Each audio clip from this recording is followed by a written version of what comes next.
Hello, and welcome to our Good Friday service. My name is Reverend Elise Feltrin. I'm from St. Andrew's United Church in Bayfield, Ontario. And today I would like to invite you to journey with us on the Stations of the Cross. A little history first. Early Christians used to travel to Jerusalem to trace the footsteps of Jesus as he walked the road to Calvary.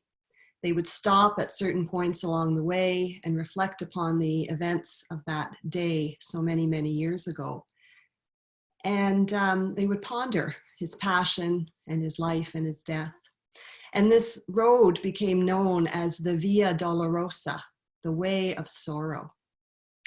Eventually, artists began depicting these various scenes and events either in carving or in paintings, and they would hang them up in sequence in churches. Sometimes they were in cemeteries or in hospitals, so that faithful Christians could journey the way of Jesus without traveling to Jerusalem. Although the depictions and the orders of the events of the Stations of the Cross have varied through the ages, they have come to be accepted as 14 different depictions, beginning with the condemnation of Jesus by Pontius Pilate and ending with his final entombment. And this represents the whole of the Passion story. So today I invite you to journey with us through readings, meditations, and prayers, which have been adapted from a book called Ashes to Eggs by Ruth Burgess of the Iona community, and it's a wonderful worship resource that I've been using.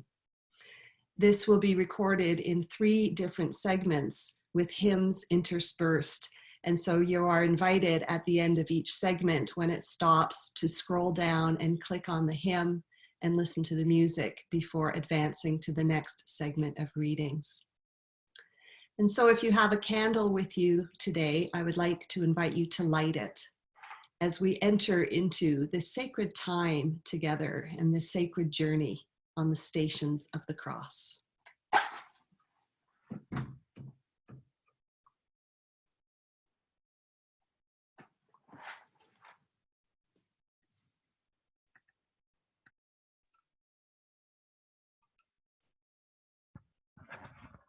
The first station, Jesus is condemned to death. Reading from the Gospel of Mark, chapter 15. Early in the morning, the chief priests met hurriedly with the elders, the teachers of the law, and the whole council, and made their plans. They put Jesus in chains, led him away, and handed him over to Pilate. Pilate questioned him, "Are you the king of the Jews?" Jesus answered, "So you say." The chief priests were accusing Jesus of many things. So Pilate questioned him again. "Aren't you going to answer? Listen to all their accusations." Again, Jesus refused to say a word, and Pilate was amazed. But the chief priests stirred up the crowd.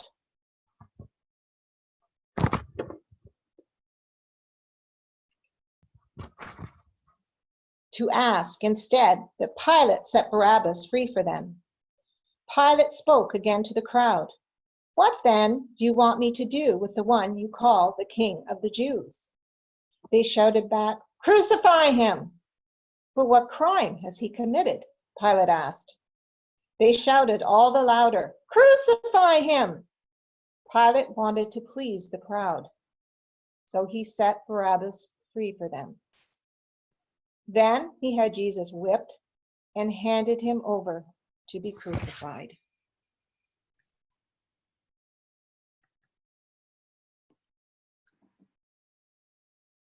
Pilate asked what crime Jesus had committed. It was a good question. Jesus had annoyed the religious leaders. Of that, there was no doubt. He had been critical of social and religious structures. He had healed the villagers. He had told stories to the crowds. He was probably a threat to public law and order. But was that enough to condemn him, to end his life? But he would not defend himself. The storyteller was silent now, and the crowd was noisy, and Pilate handed him over to be crucified. Let us pray for those on trial this week, those being judged, those being unfairly accused, and for those appointed to make difficult decisions. God, in your mercy, hear our prayer.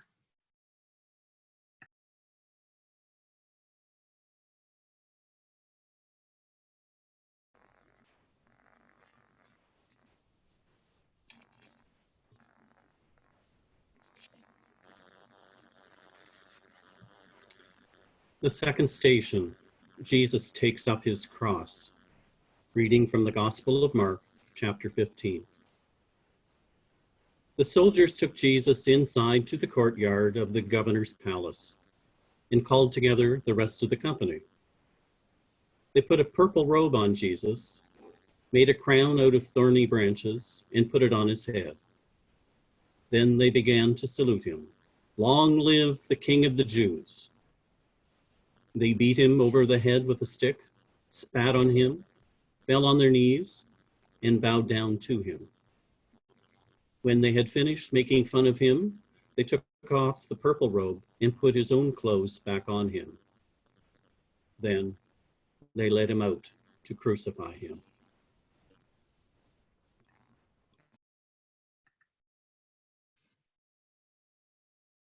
Soldiers taking the chance for a bit of fun. They had a heavy day ahead. Soon they would have to put on their brave public face, disciplined, controlled, and efficient. But for now, a bit of fun with the boys, with no risk of recrimination. Dead men tell no stories, and Jesus was most certainly going to his death. Let us pray today for those appointed to keep public order, and for those tempted to abuse their power. God, in your mercy, hear our prayer.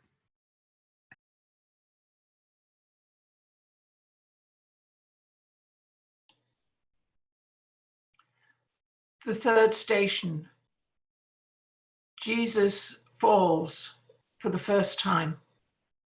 Reading from the book of Isaiah, chapter 53. Who would have believed what we now tell? Who would have seen God's hand in this?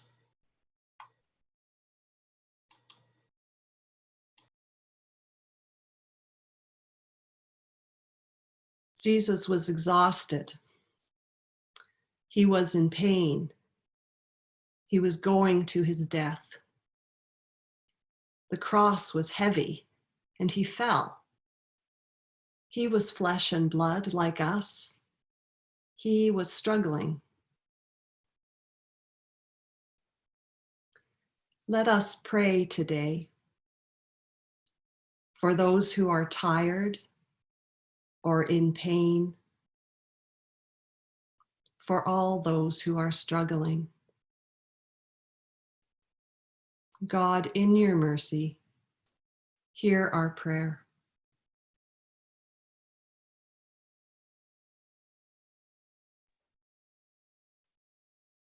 The fourth station, Jesus meets his mother. Reading from the Gospel of Luke, chapter 2.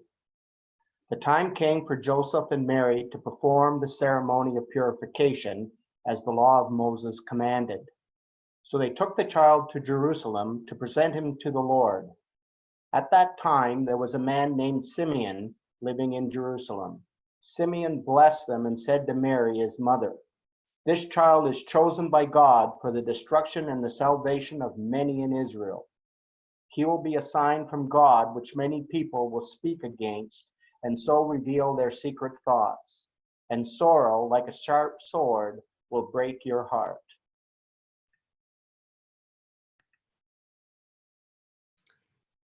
She was going to be there at his end.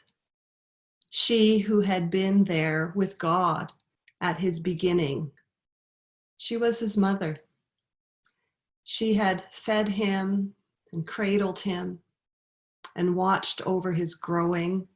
Whatever he had said and done, he was still her son, and she would not desert him now. Whatever pain of his she could embrace, she would.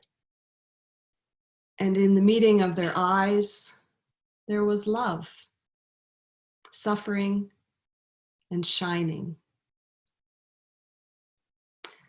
Let us pray today for parents whose children are in pain or in trouble, and for children whose parents are in pain or in trouble. God, in your mercy, hear our prayer.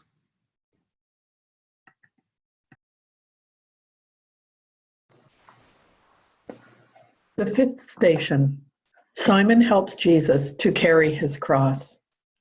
Reading from the Gospel of Mark, chapter 15.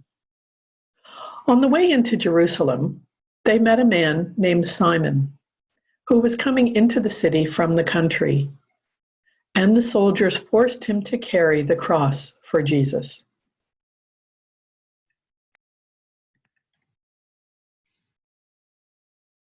Simon from Cyrene, father of Alexander and Rufus, what a tale you had to tell your children. You helped Jesus.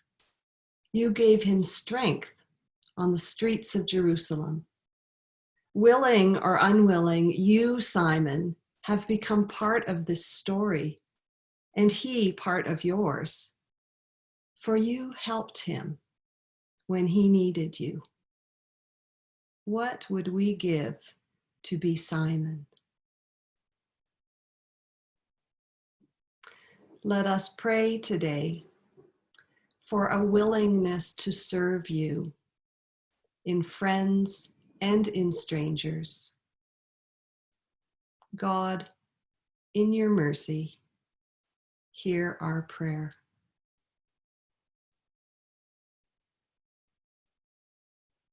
The journey will continue after the following hymn. Please rejoin us.